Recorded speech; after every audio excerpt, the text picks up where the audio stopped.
What's going on, everybody? It's me, Shane, and I'm here to give you another Rurouni Kenshin Kyoto Disturbance episode review. This is episode 28, entitled Portrait of the Ambitious. Oh, and this episode is beyond ambitious. And I think it succeeds in many of the things it wants to portray. So before I go any further, please hit the like button, subscribe, and hit the notification bell so you too can be notified of reviews like this one. I'm going to catch up. I'm going to catch up, and I'm going to catch up good. So, oh, by the way, Patreon link, description below as well. Click it, whatever you choose to donate. I deeply appreciate you. So, remember when I said, literally, this last review, I like how everything flows. Actually, I said it in the comments of the review before that. Love how it all flows together when you watch it one after another. Not saying that it's better to binge anime, because I did. If it wasn't my job, if it wasn't my passion, I certainly would not have time for it. But being able to do it for this was so fun, and picking right up where Saito murdered that guy. I don't even know you can say that. Does that count as like a curse within like the first minute or something? But he murders this guy. And he's talking to Kenshi. He's like, what are you doing here? He's like, what are you doing here? I'm here for work. I'm here to investigate what's going on here. And I said, and the reason why he's here is because he had an inside guy that told him that Shishio had taken over this place. As a matter of fact, it's not just this village. It is 10 other villages that Shishio has taken as strongholds. As a matter of fact, the person who was his informant was Ichiro. Ichiro sounds very familiar because that is the bigger brother of Eiji. And the only reason why I say it sounds familiar is because, well, it sounds like his parents named them Sam Ichi, E-I, Eiji, E-I, E. It's the A sounds. So, Ichiro was a spy for him. I thought I wrote down Mishima. Ooh, that's a cool last name. Oh damn, I wonder if that was one of Hihachi's kids up there. Eesh. So he was a spy for him. Talks so much shit. Like, he is funny as hell, because he's like, man, that idiot, he should have waited for me. And you got Eiji going, and I'm just kind of like, damn. I mean, that's Saito. Just light up a cig, kill a dude. I talks all the shit. And he says, who's this? And he looks at Misao, and you see his thought process. And that thought, I like when they're able to fit in some of the comedy, because you need some levity. Like, a kid just literally lost his whole entire family in the span of an episode, like not even a whole episode, of like half episode. He lost whole entire family. So in his mind, he's thinking of Megumi, the fox, Kaoru, the tanuki, and then he sees the other girl. She's a weasel, and he says, who's this Itachi? Itachi's weasel. And she's like, I'm gonna kill you. His funny, because all characters have a cut in funny face. His funny face cut in was just completely shadowed and just super serious. Love it. And so the townspeople finally crawl out from their rocks like the cowards they are and say, okay, well, you guys are outsiders. You and Eiji, y'all gotta get out. Because don't take them bodies down either. You take them bodies down, Senkaku is going to rage against us. You're going to cause more problems. And Misao's going off. She's like, why we leave them up there? Why don't you fight back? You don't live here. You don't know how it goes. And I like this is, so outside of Saito, such a, first of all, historical figure. Second of all, in this show particularly, complex figure. I don't want to say complicated, but I say complex. And I'll say complex because he's not complicated, because it's easy to figure him out, but he's complex where he'll talk shit and he's very serious about justice. He's like, if you're about messing around, I'll kill you in a second. If I don't think what you're doing is good, you're done. But here, he's not insulting Misao. He puts his hand on her shoulder, like, don't even argue with them, don't blame them, because they have literally forsaken their humanity and their dignity. When people who are under the terror of fear and dying and all this other stuff, where just surviving is their main thing, they're going to forgo everything else. They have forgone their humanity. And so, town people like, we're not going to permit you to take them bodies down. And in my back of my mind, I'm like, y'all can't even fight the bad guys. What are you going to do against Batosai, the manslayer, and Saito Hajime, the wolf of Mibu? Nothing. And Kenshin literally goes up, cuts the bodies down. Like, yeah, they're not staying up there. We're going to have to deal with this guy. But we get an interesting exposition. I don't know, especially don't know at the time when this episode came out, how people took this. But the exposition given by Saito and Misao, she is us. So if you had any questions like, well, okay, police don't work, why not the army? And he's answering that. He goes, so, make sure, Okubo, I call him Okuro, Okubo, he was assassinated, right? Politicians aren't going to call in the army because it's going to look bad to other countries, especially the West. And we've already, to hear about civil unrest, you got to bring in your army to take care of this. That's not going to look good. So they're not going to do that. And if they privately start to, go, all right, we're going to move in on this and take care of this, you're going to get more assassination attempts. And that's what's on their minds. The country just opened up its borders. Should I say open up its ports, open up its borders. They're going the way of a democratic state. And 6 years ago was, if I can remember the war, I'm sorry. What was the war? There's instability from the war from 6 months ago. And I feel bad for not writing that down. Nope, that's their auras. Y'all, I'm going to slow down the review because I really want to get this right. Damn, what happened to I thought I wrote this down. Oh, well. 6 months ago, though, was a Seinen War. CeseinaN. Seinen War was 6 months ago. So they're still rebuilding from that. They're still recovering from that. Politicians are not going to do anything about this, which is why people like Kenshin and people like Saito have to take care of this. You take care of it quietly and get things done. And we're told Shishio is in town right now. Matter of fact, he's taking a dip. He is literally taking a dip tater chip as we speak in the hot springs. And so, Saito's like, yeah, let's go pay him a visit. They go and pay. Kenshin's like, yep. Misao, stay with Eiji. Bury his parents. You cannot get involved in this. And as they're moving through, I love that the Wolf of Mibu's aura is blue and Kenshin's aura is blue because, homeboy's taking his dip tater chip. And he got one guy going, oh, we lost sight of, Kenshin Hamura. I'm so sorry.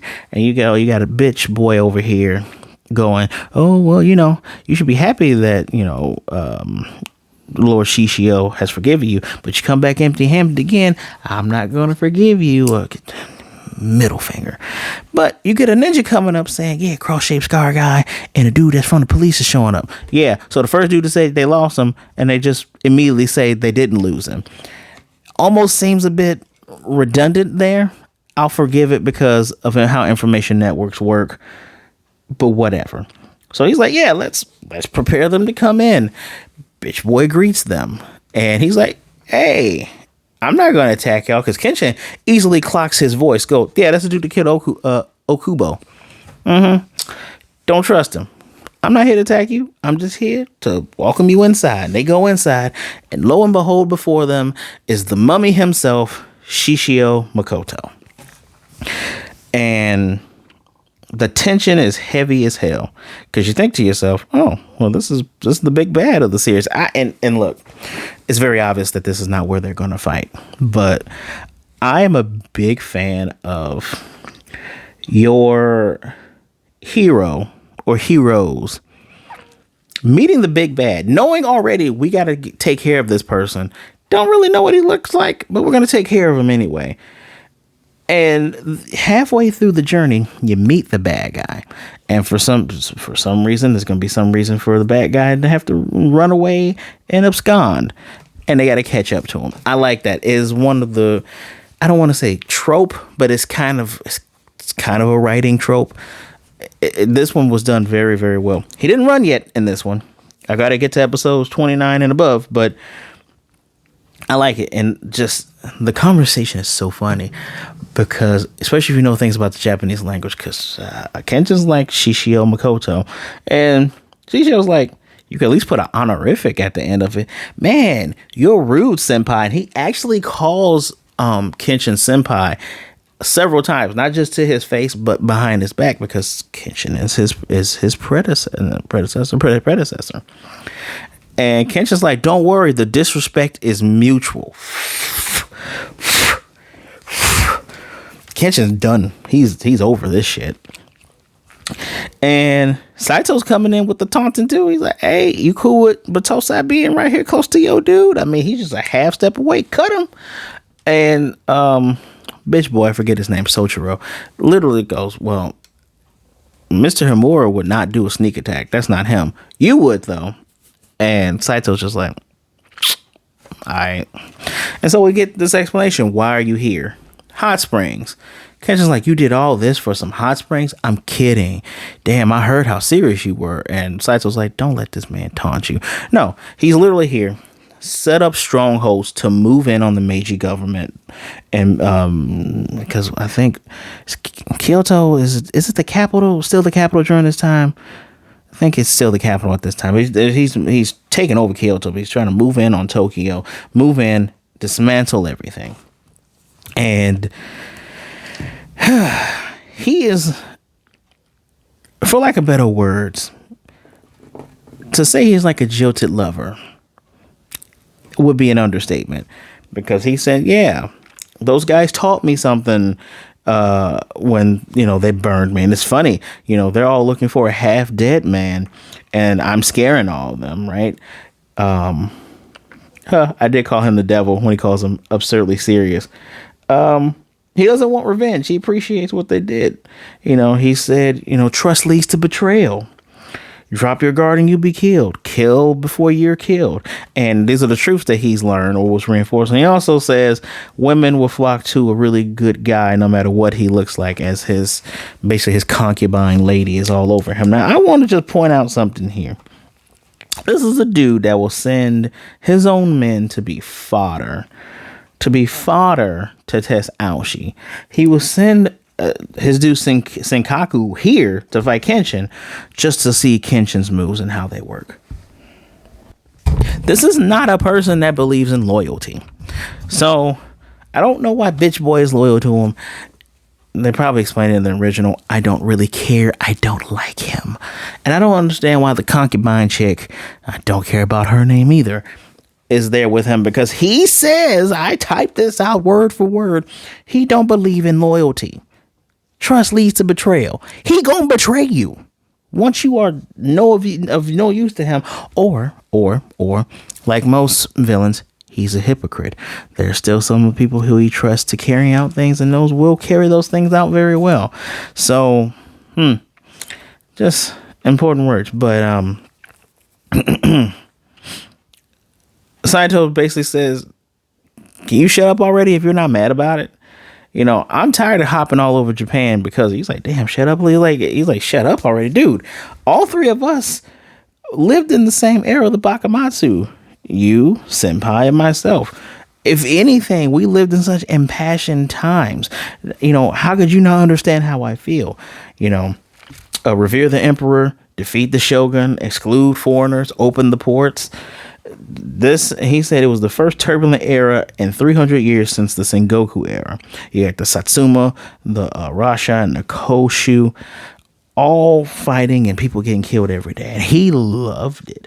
Remember, the ending of season 1, we had Okubo explaining and talking about Shishio, like, this dude loves bloodshed. He was so bloodthirsty. He's more bloodthirsty than you, Kenshin, who... Kenshin, even as a manslayer, had a bit of a cold. So Shishio likes to kill them all. He's almost like who was the guy? Oh man, I feel bad for forgiving him. Kuromatsu. I think his name's Kuromatsu. Remember? Ninja dude with the ninja scroll hat who could just death glare. I can't move. That guy. He's pretty much worse than him, and I think Shishio is the one that hired him. No, Shishio was not the one that hired him. Other political figures hired him. Saito killed a political figure. There you go. Damn, can you believe I only watched these episodes once? Anyway, he's saying that he's gonna go ahead. If you happen to be born in this world, or this era, you're not a man unless you seize the world yourself through supremacy. Now, I love the little details. One of the details in this shot is that Shishio's sword is upside down. Typically, when you place a sword away, your sword is upright. The handle and the sheath on the ground, handle up here. You place it like that. You see Kenshin sleeping. When he sleeps, his blade is like that. Close to you at the ready is a part of you. Shishio's blade being upside down kind of shows how reverse and topsy-turvy this man is. He is a man sent to hell. He is almost the devil incarnate himself. So now everyone claps, or should I say his fans clap as he delivers his speech. And Kenshin's like, he's talking about his right.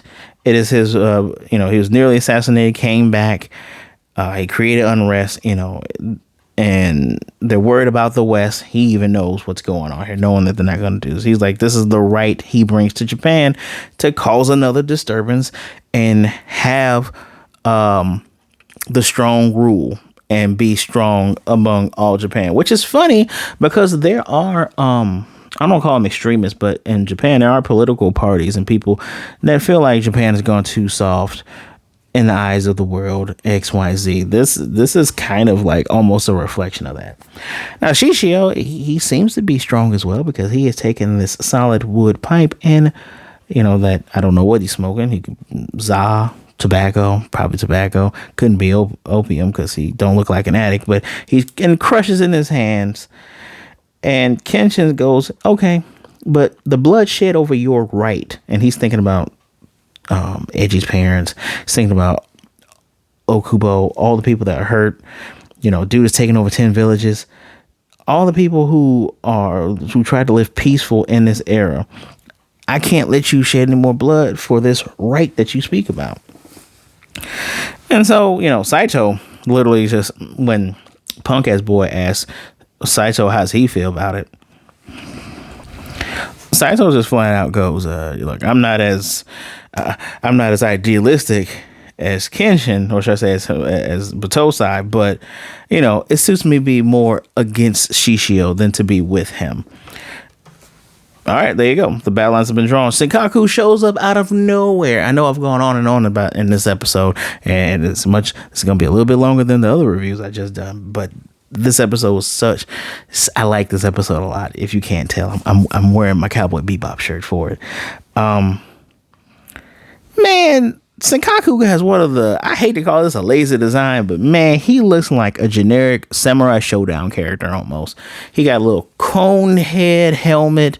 He has wide blades. He's bragging that I carved up 99 people. You're gonna be the 100th. And I love that the Saito's like, 99 is not a number to brag about because they have probably killed much more. And so the dude thinks he got Kenshin, and Kenshin just blocked it. And again, you got Punk Boy and Concubine talking shit, going like, oh, that's what Batosai, the Manslayer, can do. No, Kenshin blocked his stuff, and when his block cracked the blade, he's like, all right, before I get you, Shishio, I promise Edgy, I'm going to whoop his ass. I'm going to whoop his ass first. And so this entire battle, outside of Senkaku naming his battle style Senkaku Ryu, just named his own fighting moves is his name. This entire battle is Kenshin dodging on the clock, dodging here, there, moving fast like flash step. It's called the divine speed, I believe is what the concubine lady said. And all of the moving around, and dude's like, I can copy your speed. And he does Senkaku mincing blow. He has a superhuman catapult, or should I say a human catapult with that spiky thing. And what's was it? The kid Sojiro's like, don't you want to help him over there? Saito's like, nah, I'm not gonna show you my swords play for free. Besides, this whole time, your leader, your homeboy, was laughing and bragging. Nah, he's serious. He's over there looking at Kenshin, or should I say, looking at Kenshin, and Batosai knows that he's watching him, and the coolest shit in the world, y'all. This is how you know Kenshin is a bad mother fronter. He is dodging this man's moves all the while making eye contact with Shishio. Like, I know you want to see what my moves are. You're not. Nah. And dude self-destructs. His right leg breaks. He's like, "Why my leg break? I don't get it." Saito goes, "You're so stupid." And Kenshin had said before, when he said, "Oh, I can match your speed," he's like, "That's nothing to brag about." And what Kenshin was doing was gradually increasing his speed, because while Kenshin would move while Kenshin was moving, he would take a minute to decelerate and then accelerate again. Dude is just moving constantly, not giving his body enough time to absorb the shocks of his movements. Breaks his leg. Such an intelligent way of beating somebody without showing someone your techniques. Shishio was cold though, because he said, "Senkaku, I didn't think you were gonna beat him anyway, but I expect you to show me one of his moves. You don't do that, I'm gonna get rid of you myself." And he just get rid of you myself. So scared of this man that is several times smaller than you and is burnt again. He looks like Imhotep of Japan. Puts himself in the ground, does Senkaku Ryu Ogi, secret technique, superhuman catapult. So he launches himself. And Kenshin just don't care, and he does one of my favorite moves to say as a kid while watching this show, Hitenmitsurugi-Ryu RYOUSOSEN. It's literally just an uppercut. Dude dodges us, does an uppercut, hits him so hard it splits that helmet, to which we see that he is a cone head. He is a pointy cone head. Beats his ass and points to Shishio and goes, "All right, pick up that blade. You are next." I love it. Like, I couldn't have figured out. Again, I've seen this. I would not have been able to figure out how in the world do you beat an opponent without showing your secret techniques and your moves. Oh yeah, that's right. The opponent defeats themselves and you beat them with one move that doesn't really matter because it's like one of 2,500. Oh, and little tidbit, Eiji wants to murder Senkaku because he murdered his entire family. Picks up his brother's sword. He's a little kid, so he's being annoying, like, "Don't slow me down, Misao," even though she's literally a ninja and probably way better than him. And she says one of the most moments where she goes, "Yeah, I'm sorry, Himura, but if the Oniwaban Shu were murdered, if my friends were murdered, I would risk at nothing to get revenge." And I'm like, Key and Peele sweating meme, just boy, who's gonna tell her? It's probably gonna be Aoshi. Aoshi would probably be the one to tell her. I digress. I enjoyed this episode so much. It's a solid 5 out of 5. I was thinking to myself, I was like, I know I didn't give this one a 4. This is a solid 5 out of 5. Easy dub for Kenshin. Very much fun banter. Very fun scenario. I like how in modern anime, especially in this show, a lot of the fights aren't drug out, even though that's what I'm used to. I mean, I'm a Dragon Ball Z fan. Duh. I'm used to like 7 to 10 episode fights. I'm also a fan of Toriko. Hell, I'm a fan of One Piece. I'm used to fights going long, but these fights being shorter. And I think the fight with Shishio in the original was like 2-ish episodes. So I hope the fight between them isn't just an episode and then a half. I want it to be like 2 full episodes, and then we're leaving Kyoto. It's not really much of a spoiler. There's no way he's fighting him right here. I don't know what's gonna happen for him to run away because I haven't seen it yet. But there's no way he's fighting him right here. But yeah, 5 out of 5. The banter, just the talking with the big bad before fighting the big bads. God, I just so much I love about this. So, with that being said, what did you think of the episode? Trust me, I know I have 4 episodes to catch up on, and where they are currently is a fight with, I believe, the Sword Hunter. That's one of those that was one of those fights, one of those episodes as a kid that kind of even cemented this arc, because the Kyoto arc is one of the best arcs in all of anime. So I'm gonna catch up. If it's not this week, I'm gonna catch up next week, and we gonna have some fun. But until next time, guys, please hit that like button, subscribe, and hit the notification bell so you'll be notified of more reviews like this one. I hope you had a good time. I appreciate y'all so much. That Patreon link is in there as well, so give that a click. Donate what you can. I deeply appreciate it. Please be good, be blessed. Wash your hands, drink some water. Be safe out there. Be good to yourselves, be good to others. Either way it goes, please don't be a jerk, all right? And remember, someone out there cares about you. Reach out to someone, talk to someone. The holidays can be hard, and people would rather talk to you today than to miss and mourn you tomorrow. I promise you that. My social media is in the description below. Give me a follow. Give me a shout. I will gladly speak to you. Until next time, guys, I got to go catch up. Then I got to catch up on Don. So until next time, Oro.